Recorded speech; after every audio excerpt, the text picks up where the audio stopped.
Salve amigos, Natan falando hoje aqui para mais uma live de arrepiar com o tema discos voadores no Pará, ou objetos voadores não identificados, poderia ser também. Discos voadores talvez seja um termo mais popular, muito embora OVNIs também, a sigla OVNIs, seja bastante conhecida.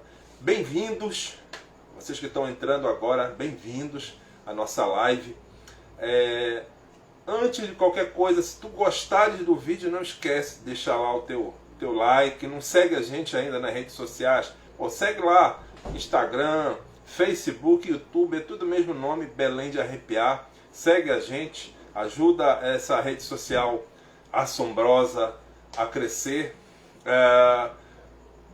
O tema hoje é OVNIs no Pará, é ufologia, né? Então bastante oportuno para mostrar para vocês aqui, ó, este trabalho aqui da artista plástica Marleia Matos, ela que mora lá na Terra Firme, ela que fez isso aqui, de biscuit, são uns ETzinhos, ETs de colares, eu apelidei de ETs de colares. Ainda tem algumas peças, tá? Se te interessar, tem o nosso WhatsApp, que é 91 8514 0274, o nosso livro assombroso, que está na última caixa, está terminando, mas a gente ainda tem alguns exemplares.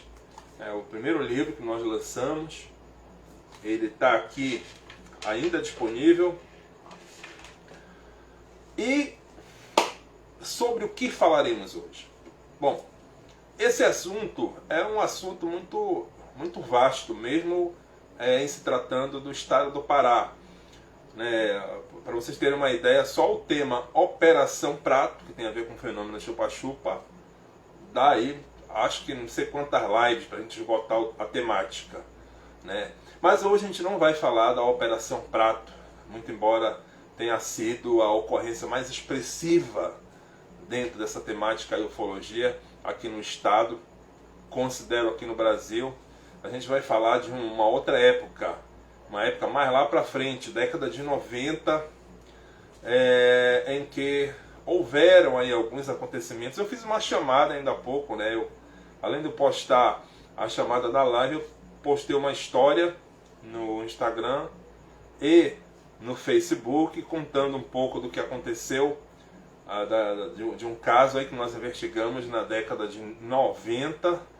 E aí eu chamei a galera para assistir a live, para a gente contar a história melhor aqui, né? Afinal de contas, no vídeo dá pra gente falar mais. E também a gente vai ter hoje a participação de um grande amigo meu. Ele já participou de alguns grupos ufológicos comigo, Márcio Menezes. Ele vai contar um pouco de uma história aí bem sinistra, uma história de arrepiar, dentro dessa temática aí, ufologia, para vocês depois. A gente vai dividir a tela, vocês vão ver que o negócio é bem sinistro mesmo. E aí, vamos começar, vamos embora lá para o assunto propriamente dito. Bem, na década de 90, em 1996, se não me falha a memória, final do mês de março, a gente tinha um grupo de ufologia. E aí nós recebemos um telefonema, né? Um amigo, o André, ele havia recebido a indicação de que tinha tido uma ocorrência ufológica no quintal de uma igreja de Belém, especificamente no bairro do Guamá, a igreja São Pedro e São Paulo. Isso foi em 96. E aí, olha, aconteceu um negócio ali, parece muito que foi uma ocorrência ufológica, vão lá e tal. E aí o André entrou em contato com uma pessoa que passou pela experiência e ela aceitou nos receber. A pessoa que nos recebeu era o senhor Alfredo Mendes, então administrador da igreja São Pedro e São Paulo, no bairro do Guamá. E ele contou a história para nós, né, que era meia-noite, em torno de meia-noite. Ele estava ajudando o padre da igreja a corrigir umas provas. O padre, ele era professor da Universidade da Amazônia, da UNAMA. E aí eles terminaram lá o trabalho e tudo mais. O padre foi embora para a casa dele. E o Alfredo fechou toda a igreja e depois fechou a grade da porta dos fundos da igreja. Ele morava nos fundos. Tinha um kitnet lá que ele dividia com um amigo e ele morava ali nos fundos. E ele contou o seguinte pra gente, que quando ele estava fechando a grade, trancando a grade, que ele olhou para trás, ele viu um objeto mais ou menos do tamanho de um carro popular pairando poucos metros acima do chão. Esse objeto emitia um foco de luz muito forte que percorria o quintal, né, que era um quintal gramado, e vinha em direção a ele. E aí ele ficou apavorado, largou tudo. Ele disse que estava com a chave da casa do kitnet que ele morava na mão, um pacote de biscoito na mão que ele estava comendo lá enquanto estava lá ajudando o padre. As chaves, né? E aí a chinela no pé, ele largou tudo, tirou a chinela do pé, saiu correndo lá para a porta do kitnet, começou a esmurrar desesperadamente, gritando por ajuda, pedindo pro amigo dele, que ele dividiu o kitnet com um amigo, abrir a porta. E aí ele disse que ele ainda chegou, o amigo dele quando abriu a janela para ver o que era, ele ainda chegou a ver aquele clarão partindo por cima do telhado da casa e sumindo numa velocidade espantosa. O que chamou a atenção dele foi que o amigo dele disse que não ouvia ele gritar, muito embora ele achasse que estava gritando. O amigo dele ouvia só os murros na porta. Aí tá. Só isso aí já é uma história bem impressionante, né? Vindo de uma pessoa ali envolvida com a igreja, o administrador da igreja e tal. Deu uma certa credibilidade para nós, né? Por que esse cara inventar essa história? Para que ele inventar essa história? Trabalhando aqui, tendo esse cargo aqui. Por que ele inventar essa conversa toda, né? E a gente conversamos com ele, anotamos tudo que tinha que anotar e fomos embora. Quase uma semana depois, nós recebemos a ligação deste mesmo cidadão, do Alfredo. Ele ligou para o André e disse: André, eu preciso falar contigo, aconteceu uma outra coisa. E aí o André: olha, pô, Natan, aconteceu um negócio lá, bora lá, bora. Nós voltamos lá. Chegando lá, gente, havia uma marca. Para início de conversa, havia uma marca no gramado da igreja. Uma marca mais ou menos do tamanho de um carro, talvez menor do que um carro popular. Havia uma marca bem nítida mesmo, com 3 furos no centro dela, como se tivesse um tripé, né, amassado ali. Tinha 3 buracos, mais ou menos da grossura de um dedo de diâmetro, no centro dessa marca. E o Alfredo disse que aquela marca apareceu ali.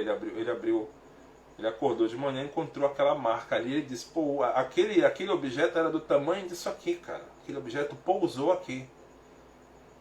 E aí a gente, na hora, tentou ver se ele lembrava de alguma coisa. Ele disse que não lembrava de nada, né? Ele acordou de manhã e estava lá. Isso, como eu disse, dias depois. Curiosamente, a gente tinha, naquela época a gente não tinha muito recurso. A gente não tinha muito recurso. A gente tinha muita vontade de pesquisar, de investigar, mas, por exemplo, a gente não tinha... a nossa máquina fotográfica era aquela máquina bem básica mesmo. Acho que nós batemos 12 fotos, porque a nossa máquina era de 12 poses, né? Não é como é hoje, que tu pode bater foto aí à vontade no celular, né? E aí a gente bateu, tinha só uma maquinazinha simples, bateu as fotos lá, levou para um lugar para revelar essas imagens. E a gente passou um tempo para ir buscar, né? Juntou dinheiro, não era fácil, nosso grupo era financeiramente, a gente tinha muita dificuldade, né, para conseguir recursos e tal. A gente ia mesmo na cara e na coragem, né? E aí a gente bateu umas fotos lá, mandou revelar, e quando foi buscar, curiosamente tinha velado tudo. O que não é algo incomum em relação a fenômenos ufológicos, né? Isso já aconteceu outras vezes. Tem história até de gente que tenta filmar na hora, tenta fotografar, o celular trava, o celular para. Parece que existe ali algum tipo de radiação, de influência ali que mexe com esses equipamentos. Eu sei que o pessoal da foto, que ficava ali na Batista Campos, do lado da Praça Batista Campos, na Mundurucus, tinha um pessoal que revelava foto ali, uma empresa que revelava foto, disseram que velou tudo. E aí a gente perdeu a imagem. Quando nós quisemos voltar lá para fotografar novamente, o pároco, não sei se é o mesmo padre, mas o padre da época mandou cimentar, que era gramado ali, ele mandou fazer um cimento só, porque ele alegou que estava... deu uma falha aqui. Ele alegou que estava indo muita gente lá, estava indo muito curioso, E a forma que ele conseguiu de acabar com isso foi mandando cimentar, sumiu a marca. E a gente ficou sem ter a oportunidade de bater uma nova foto. Quem salvou a história toda em relação à foto foi um pesquisador chamado José Luiz Martins. José Luiz Lanhoso Martins era o nome dele, é o nome dele. Esse pesquisador, ele bateu umas fotos lá, conversou com o Alfredo. Eu não tenho certeza, mas me parece que ele submeteu ele a um processo de hipnose também, onde o Alfredo teria lembrado que tinha uma outra coisa maior nesse contexto aí, né, que ele teria sido levado para dentro do OVNI. O OVNI voltou novamente, levou ele. Enfim, ele teria passado lá por um processo lá de abdução e depois deixou aquela marca. E o Alfredo ele conseguiu bater fotos do OVNI. Eu postei mais cedo essa foto no Instagram e no Facebook. Essa foto é uma foto feita pelo Alfredo e que chegou a ser publicada na revista UFO. Naquela época, década de 90, 1996, essa história ela foi noticiada, principalmente aqui na região norte, no Pará, pelos principais jornais. Então eu lembro que a província do Pará, se eu não me engano, a província do Pará noticiou, os jornais mais importantes da cidade na época, do estado na época, eles noticiaram. E houveram também outras ocorrências ao redor disso aí.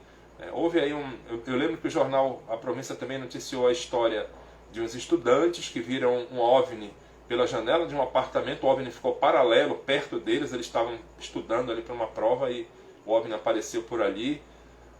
E também a gente teve notícia de ocorrências em Ananindeua, em outras partes de Belém. Mas o que tornou-se mais notório, mais assim interessante, que houve registro, foi essa história aí ocorrida na igreja de São Pedro, em São Paulo, no bairro do Guamá, com Alfredo Mendes. Posteriormente ele saiu, né, a gente soube que ele saiu, que ele não, alguns anos depois, ele saiu do trabalho lá na igreja, foi tocar a vida dele de outra maneira. E aí, gente, em 1997, um ano depois, a gente estava ainda com um grupo em atividade e um amigo meu, já falecido, né, o saudoso Antônio Aranha, ele me avisou: olha, cara, aqui na minha rua tem uma história aqui de uma menina que teria sido levada para dentro de um disco voador no ano passado, cara. Inclusive o pessoal encarna nela, que chama ela de ET e tal. Aí eu disse: mas tu sabes mais ou menos aonde ela mora? Ele disse: não, mas vão perguntando aí, que o conjunto não é tão grande, vocês podem encontrar. Aí ele me deu o nome da rua, só. Ele me deu só o nome da rua. Aí fomos eu, né, e o Igson, que também fazia parte do nosso grupo. Nós fomos lá atrás dessa história. Eu lembro que a gente saiu perguntando lá pela rua, até que apontaram a casa da moça. Ela mora bem ali. Isso um ano depois, né? O caso do Alfredo aconteceu no final de março, se não me falha a memória, ou início de abril de 1996. E essa história nós soubemos no ano seguinte, em 97. O meu amigo não sabia exatamente em que mês tinha acontecido, mas ele sabia que também tinha ocorrido em 96. E a gente saiu perguntando, né, olha, o que mora uma moça assim, com uma história assim. Eu lembro que a gente parou até no mercadinho, que o pessoal do mercadinho apontou, olha, lá pro final da rua. E aí eu lembro que a esposa lá, que era um casal do dono do mercadinho, ela falou: aí o meu marido, nessa época que aconteceu isso com essa moça, tinha aqui um negócio de uma luz rondando por aqui, muita gente viu, meu marido viu. E aí eles contaram também a história de um OVNI que passou por cima de um campinho de futebol, que seria numa área de quartel militar, e que o pessoal chegou a puxar a arma para atirar para cima porque o objeto passou muito baixo. Eu sei que tinha muita história ali no ano de 96. A gente estava em 97. Beleza. Aí nós fomos, de tanto perguntar, nós chegamos na casa dessa moça. Ah, aqui que mora a fulana. Aí veio uma senhora e um rapaz franzino, magrinho, atender a gente. Aí ela disse: eu sou a mãe dela, o que é que o senhor quer? Aí nós nos apresentamos, nós falamos que nós éramos pesquisadores, que estávamos ali para ouvir uma experiência que ela tinha passado no ano passado, etc e tal.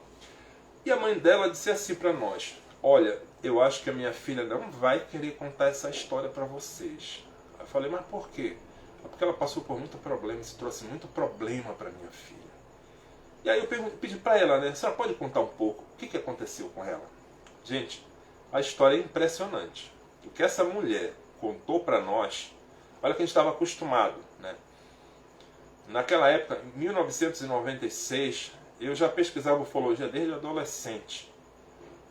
Acho que desde 87, 88 eu pesquisava ufologia, comecei com a Operação Prato. Então eu estava familiarizado com história de abdução, né? Mas, cara, aquela história realmente ela chocou a gente. Ela contou o seguinte, que a menina vinha de uma festa, ela e 3 amigas, era em torno de meia-noite. Isso foi em 1996. A mãe dela não sabia dizer o mês. Não sei dizer. Foi no primeiro semestre, mas eu não sei que mês foi. 1996. A menina vinha de uma festa com 3 amigas. Quem conhece o Conjunto Maguari sabe, tem 2, pelo menos era assim naquela época, não sei se mudou, faz tempo que eu não vou pra lá. Eram 2 ruas principais, largas, e o resto são as transversais, as secundárias. E aí, quando ela chegou na rua dela, as amigas iam passar direto. E ela entrou. Ela conta que as amigas ainda perguntaram: tu não queres que eu te deixe na tua casa? Ela falou: não, eu vou sozinha. Aí ela teria que andar mais ou menos uns 3 quarteirões, depois que ela saiu da principal. Quando ela andou um quarteirão, ela passou pelo lado de um campinho de futebol, que a gente chegou a ver esse campinho. Era um campinho de areia, aberto, assim. Ela devia ter o quê? Coisa de talvez uns 20 metros por 8, 7, sei lá, de largura. Era esse tamanho do campinho de futebol. Aí, quando ela passou por lá, ela viu que tinha um clarão incomum. Aí ela olhou para cima. Quando ela olhou para cima, tinha um objeto que, segundo o que a gente descobriu depois, era maior do que aquele campinho que estava ali. E aquele objeto estava parado. Ela ficou apavorada quando ela viu aquilo e tentou correr. Nisso que ela tentou correr, ela foi puxada, segundo a história que a mãe, depois ela nos contou, ela foi tragada por uma espécie de raio que puxou ela para dentro do aparelho. Aí ela apagou. Depois disso ela apagou. Logo depois, ela acordou. Ela estava deitada numa maca, segundo ela era um negócio duro.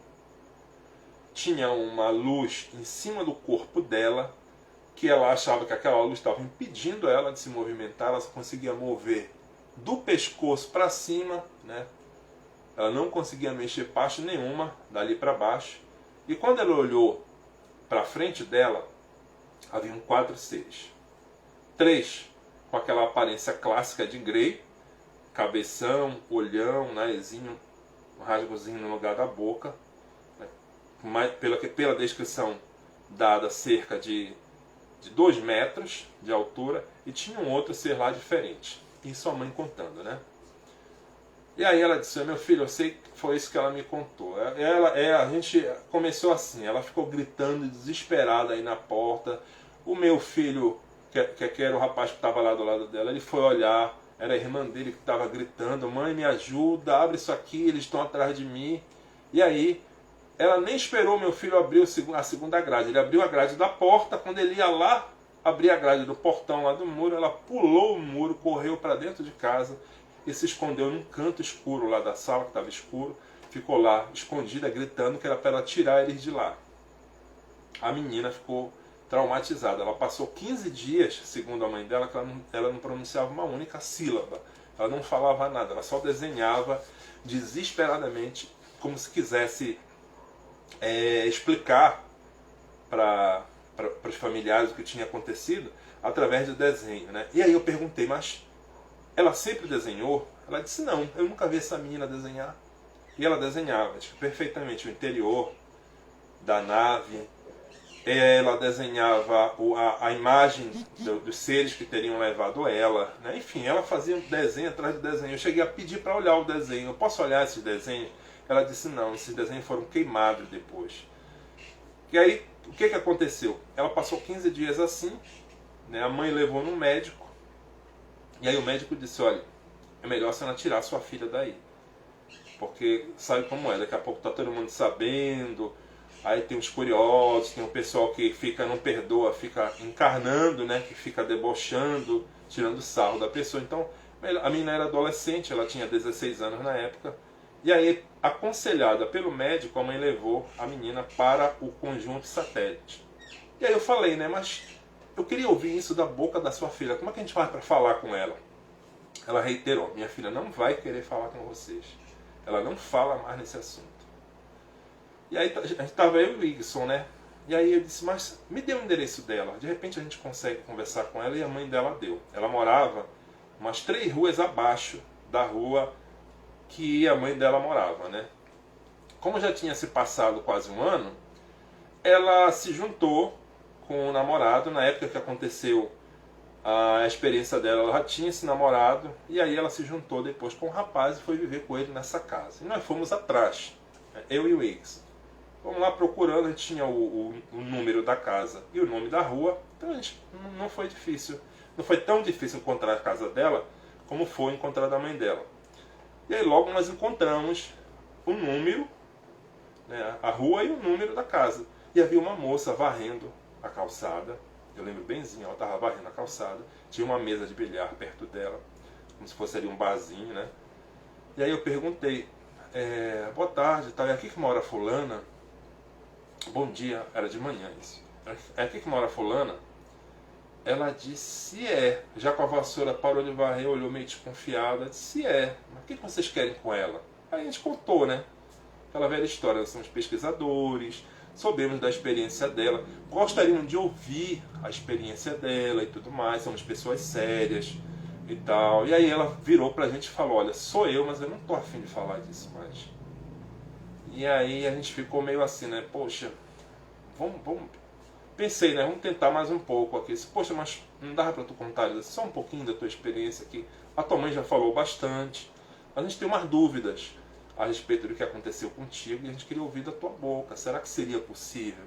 Ela é bastante educada, a menina, assim, bastante atenciosa, né? Ela disse, olha, não, infelizmente não dá, moça, eu já sofri muito com isso, eu já tive muito problema e eu não gostaria de falar mais sobre isso. E aí, beleza, né? Eu e o Iggs, a gente resolveu respeitar. A gente pensou, não, ela não quer contar, né? Mas aí eu tava com a seguinte dúvida. Eu tava com a história do Alfredo Mendes na cabeça, que tinha ocorrido em 96, né, final do mês de março. Né, se o Igson estiver assistindo aí, me corrige, Igson, mas acho que foi no final do mês de março. E eu tava com essa dúvida, foi no mesmo dia? Foi muito depois? E aí eu falei para ela, olha, a sua mãe ela não soube me dizer exatamente em que mês, em que dia ocorreu a sua experiência. E eu tô com uma outra história assim, assado e tal. Será que tu poderias me confirmar só a data? E aí eu vou embora, só me diz a data. Aí, cara, eu acho que ela deve ter sentido confiança na gente, porque ela olhou pra gente assim, encostou a vassoura no bilharito, na mesa de bilhar e falou assim, entra aqui, eu vou conversar com vocês. E aí nós entramos na casa dela, nós sentamos na mesa da cozinha dela, ela na cabeceira, eu de um lado, o Igson de um outro, e aí ela começou a falar, cara,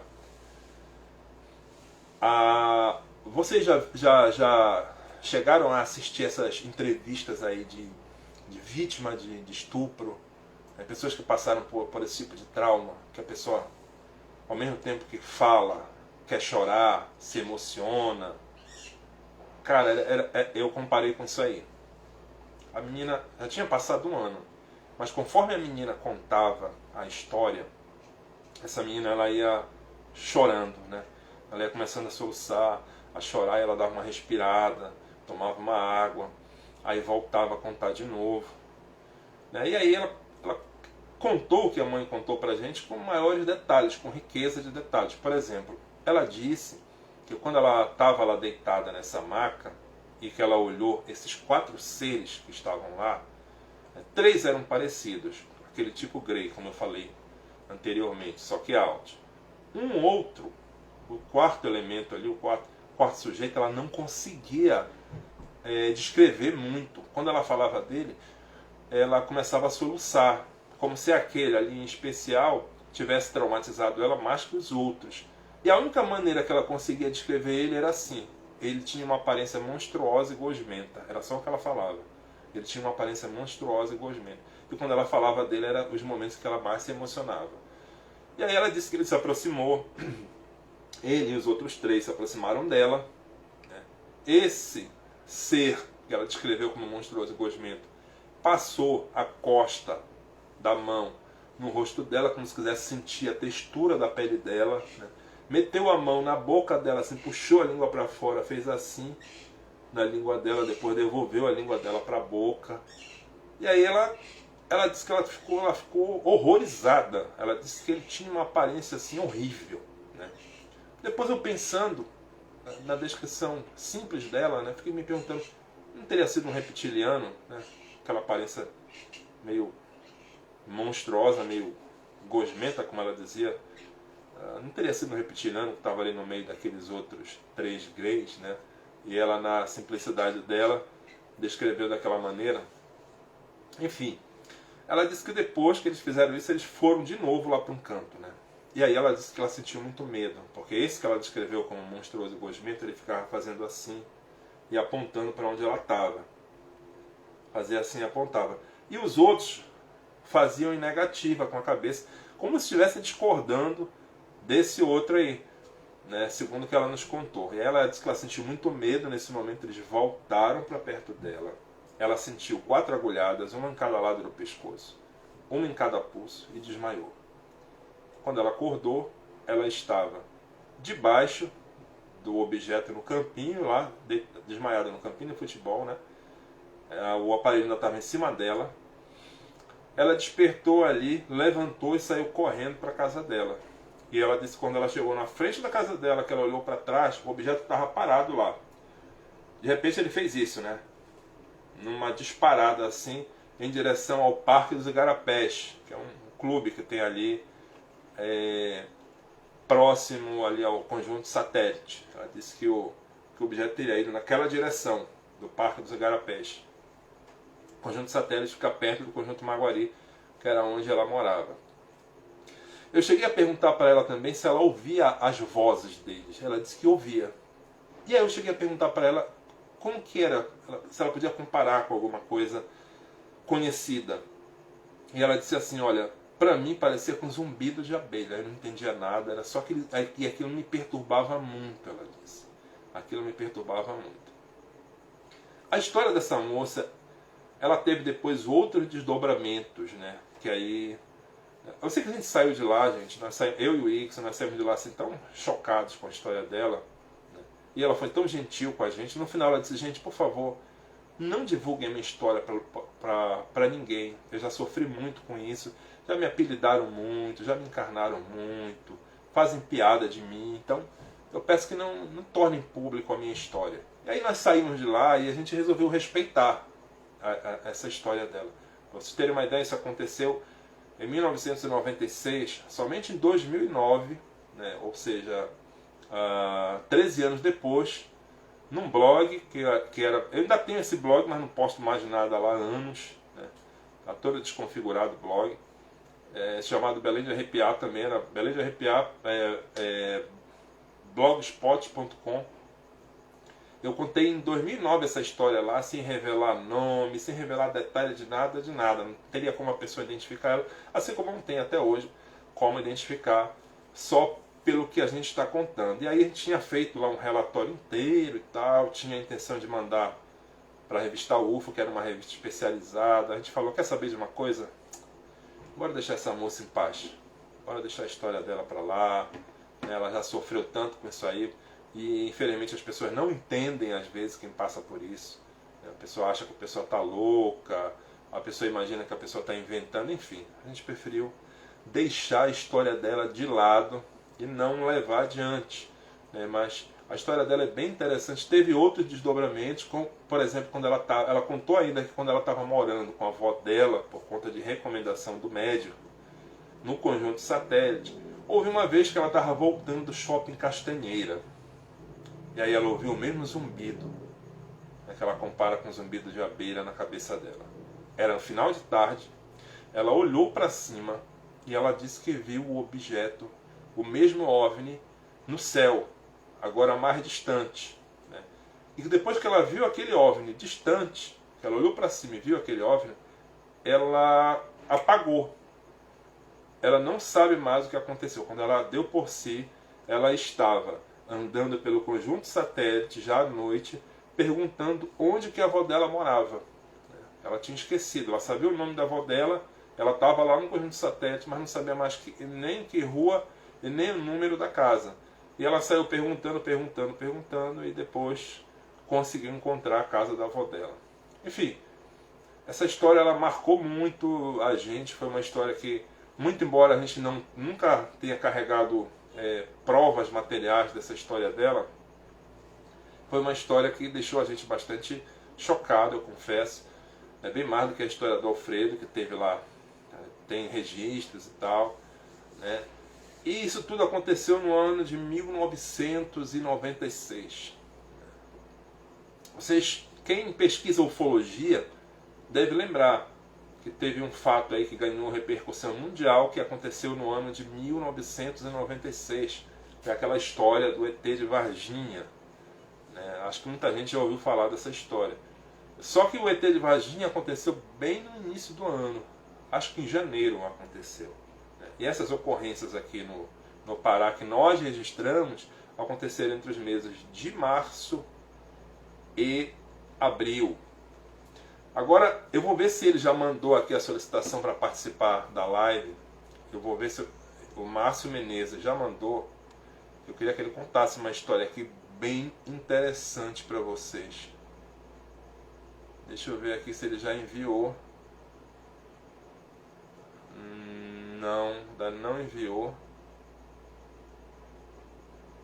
Eu vou aguardar aqui. Márcio, se estiver assistindo aí, manda a solicitação para participar da live, para tu contares para a galera aquela história, aquela ocorrência lá. Gente, essa história que o Márcio vai contar, ela tem alguns registros, tá? Eu vou pedir autorização para ele depois, para quando acabar essa live, para eu postar nas redes sociais as imagens que ele produziu na época, né? Foi ele, acho que mais um ou dois colegas do nosso grupo na época lá, no local dessa ocorrência possivelmente ufológica. Deixa eu ver se ele já fez aqui a solicitação para ele contar essa história para vocês aqui. Já.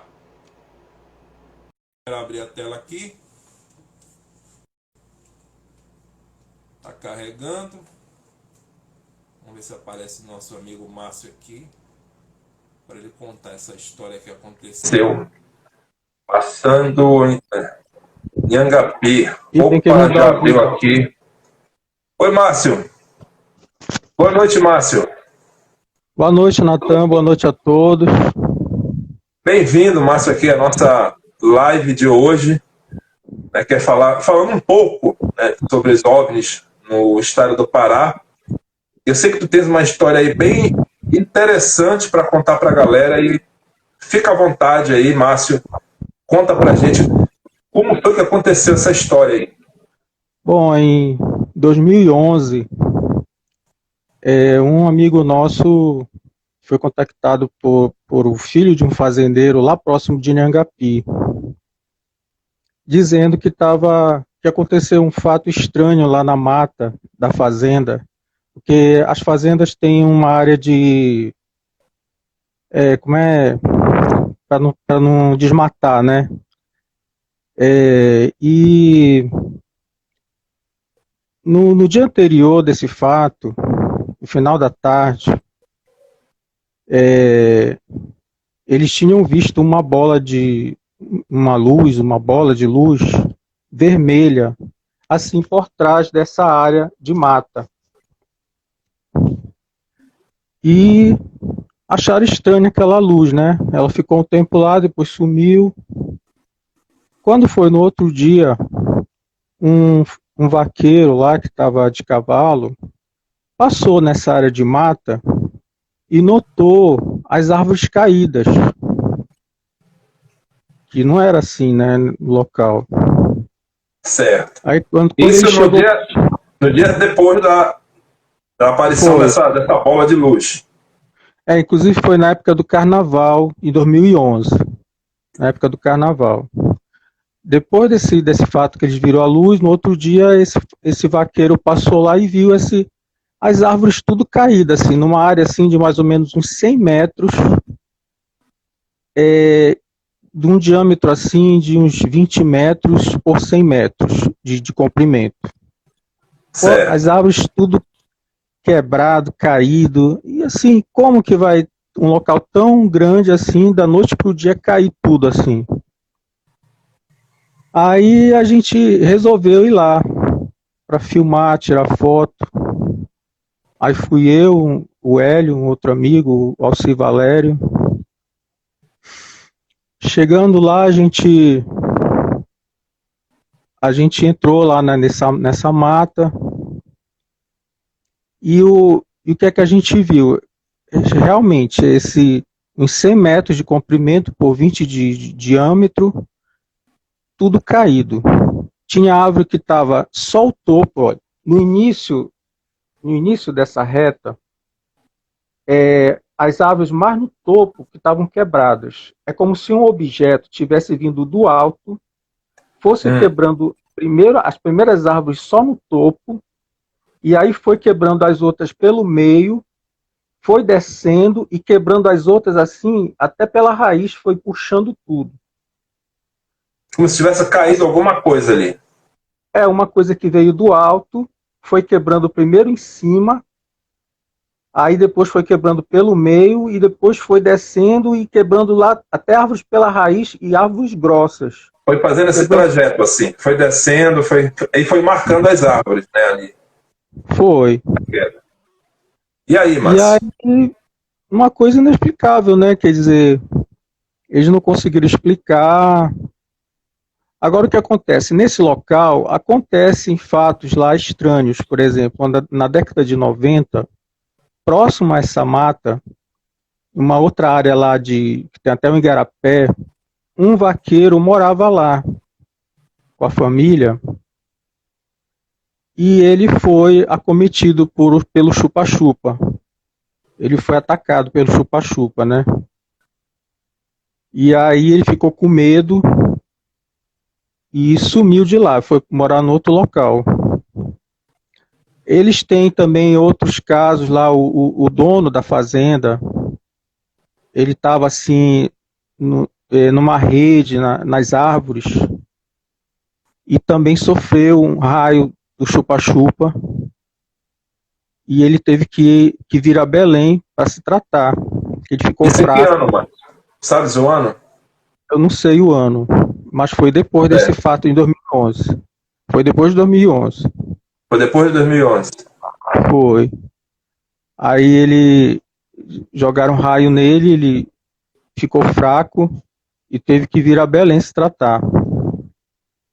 E eles têm outros avistamentos lá, tem um vaqueiro, um peão lá que viu uma paca sendo sugada por um objeto também.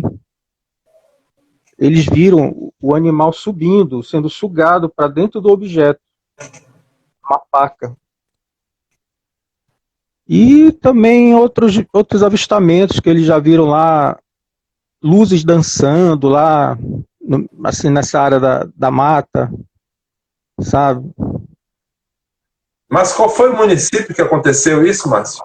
Olha, próximo a Inhangapi, tem Castanhal, aí tem uma estrada que vai para Inhangapi, passando um pouco em Inhangapi, é uma fazenda.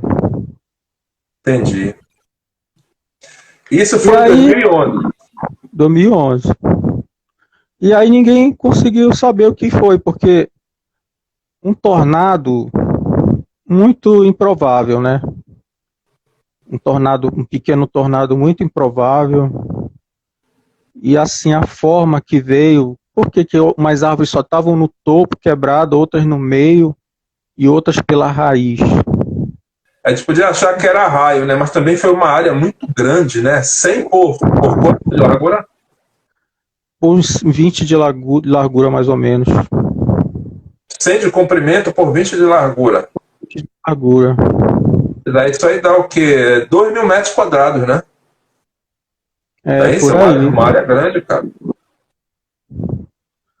Pois Uma área é. bastante grande, né? Uhum. E Aí, o como mais na época não tinha drone, né? Aí não deu pra gente tirar uma foto do alto, né? Filmar do alto. A filmagem que eu fiz, dá pra ver as árvores caídas assim, mas não dá pra ter uma visão completa assim do local, né? Mas eu filmei, tirei fotos. Agora, Márcio, confirma aí com a gente aí. Tu tens esses vídeos e essas fotos até hoje? Tenho. Tem. E tu podes ceder para a gente, depois que terminar essa live aqui, para que a gente possa postar nas redes sociais. Essa live, como eu vou editar para postar no YouTube, eu posso até depois colocar junto na edição, se tu me permitires, esses vídeos com esse aqui da live. Eu posso juntar num vídeo só. Mas aí, no Instagram e no Facebook, se tu me permitires, se tu me cederes, eu gostaria de postar essas imagens que tu conseguiste lá da área nas nossas redes sociais. Tudo bem. Inclusive, Pode deixa eu ser? contar também outro fato que próximo a Nhagapi, Castanhal, né? Eu tenho uma tia que tem uma fazenda lá. Certo. E dá tempo ainda de falar? Dá, nós temos ainda 15 minutos. Dá sim.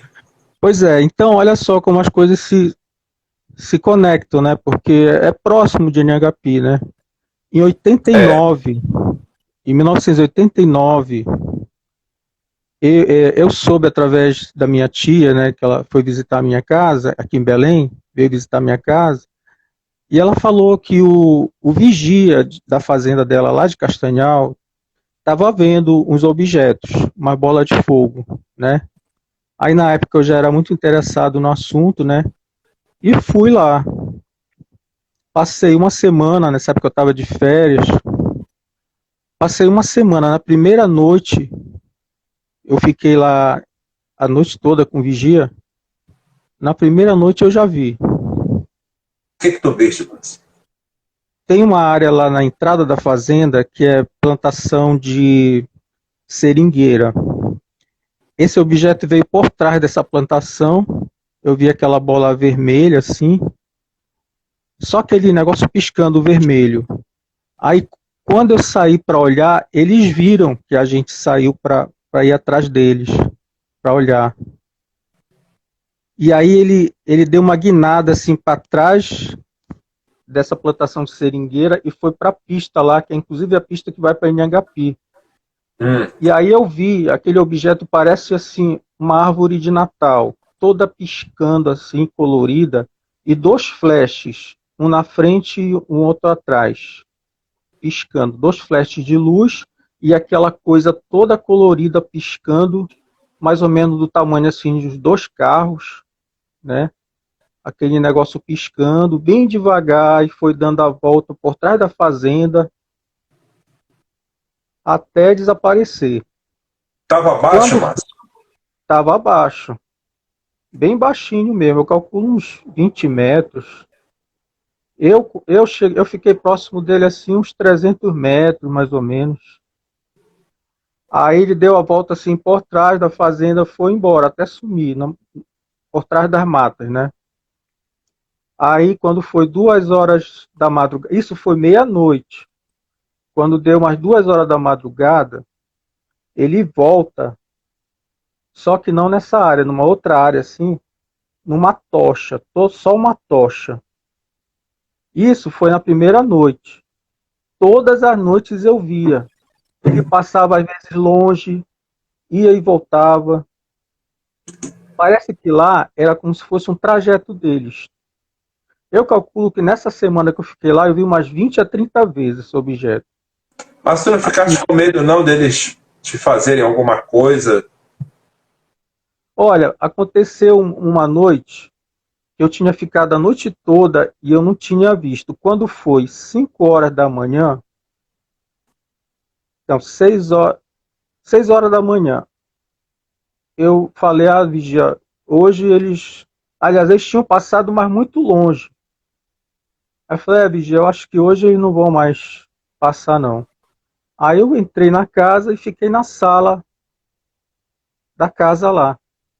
Quando eu vejo o vigia correndo, aí eu abri assim a janela, que foi, vigia? Aí ele apontando para cima da casa. Aí eu fiquei com medo, né? Porque vai que ele me solta um raio, né? Aí eu esperei, né, um pouco. Quando eu vejo o vigia levantando assim a cabeça, como se ele já, o objeto já estivesse subindo, sabe? Aí eu falei, aí pulei a janela, né, lá da sala, corri lá para perto dele e falei, cadê vigia? Cadê vigia? Eu só vi aquele flash, aquele negócio piscando, subindo em alta velocidade, assim, subindo direto, até sumir, cara. Aquele negócio piscando, subindo em alta velocidade, até sumir. Ele estava Aí o então em cima vigia da casa. ficou em cima da casa. Logo que eu entrei, parece que ele sabia que a gente estava lá olhando, não sei, que eu estava com uma máquina antiga que nem tirava foto à noite, por isso que eu não tenho fotos. Aí, quando eu cheguei lá com o vídeo, ele falou que ele viu o objeto vindo, todo dourado, todo uma luz, né? Quando ele focou a lanterna no objeto, aí o objeto apagou e ficou só o flash. E nisso que ele apagou e ficou só o flash, aí ele começou a subir. Aí Márcio, foi isso. Comecei perto de Inhangapi em 89. E lá em Inhangapi, em 2011, ainda estava aparecendo. Márcio, eu vou aqui rapidinho olhar os comentários da galera para ver se tem alguém querendo fazer pergunta. A gente não tem muito tempo, tem 10 minutos, mas aguenta aí, que de repente a pergunta é para ti. Só olhar aqui para ver se tem alguém querendo perguntar alguma coisa. Se não tiver, a gente encerra por aqui. Se tiver, a gente vê o que a pessoa está perguntando aqui. Você pode responder. Bora ver aqui se tem alguém. Tem muita gente comentando. Ó. Tem o Milomes está perguntando se o objeto era grande. O Márcio disse que tinha tamanho de 2 carros, é isso, Márcio? É isso. O Rui Guilherme Cavalcante está perguntando se nunca mais o objeto apareceu. Pois é, eu acho que aparece, porque em 2011, porque isso foi em 89. Em 2011 ainda estava aparecendo lá em Inhangapi, que é Pois é, né? bem perto de Castanhal. Será que ainda Eu, aparece até o dia de hoje, cara? deve aparecer, agora não com a mesma constância, né? Porque nessa época parece que era toda noite, era como se fosse um trajeto deles. Inclusive, nessa fazenda, né, da minha tia, meus primos, eu falava, né, para todo mundo, né? Aí eles resolveram ficar uma tarde lá para ver se viam, né? E nesse dia o objeto passou à tarde, ainda não tinha escurecido, e o objeto passou, aí a gente viu direitinho aquele negócio, aquele disco passando em alta velocidade, assim, sabe? E já aí já a gente já viu a coisa metálica mesmo, não era só a luz. Aquele negócio passou assim, alta velocidade, até sumir no horizonte. Olha, o Cleison, 56, está perguntando como era a aerodinâmica do objeto. Olha, ele era tipo um disco mesmo, assim, meio ovalado, com as laterais assim, estreitas, né? Ah, era um É como se fosse objeto. dois pratos assim. Só que assim, quando eu vi à noite, não deu para saber, porque só via a luz, né? Agora eu vi aquela coisa, tipo uma árvore de Natal cheia de luzes piscando, que daria como se fosse dois pratos fundos, um em cima e outro embaixo, assim, entendeu? Dois Que é um pratos. formato clássico, né? É. Tá. Agora, olha só, o vigia, Ah, ele dizia que via tipo um triângulo, assim. Ele chegou a ver a uns 8 metros de altura. Nessa época eu não vi, quando ele viu. só E tinha mais de um formato, né?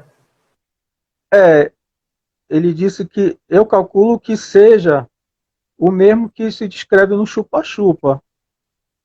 Inclusive, ele disse que ele passou tão perto que ele chegou a ouvir um barulho, como se fosse um ventilador, assim, fazendo barulho na folha de papel, sabe?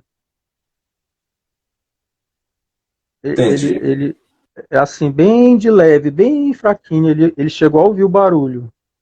Ouvindo essa história que tu estás contando e outras que eu recebo na página, eu fico com a impressão, né, de que até hoje esse fenômeno ele acontece ali por aquela área ali, Colares, Castanhal, talvez Vigia, só que, claro, com menos intensidade se comparado à década de 70, na época da Operação Prato, né, Márcio?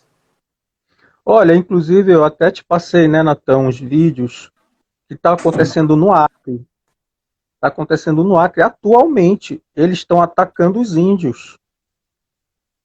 Certo. Inclusive, eles estão até em contato com a FUNAI, com as Forças Armadas, porque está se tornando um caso sério lá. Eles estão atacando os índios no Acre. Eu assisti Se um você vídeo que me quiser, mandaram.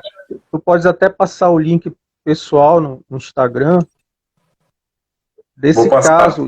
Eles entrevistam as pessoas lá, os índios, e tá sério o negócio lá. Eles estão com medo, os índios.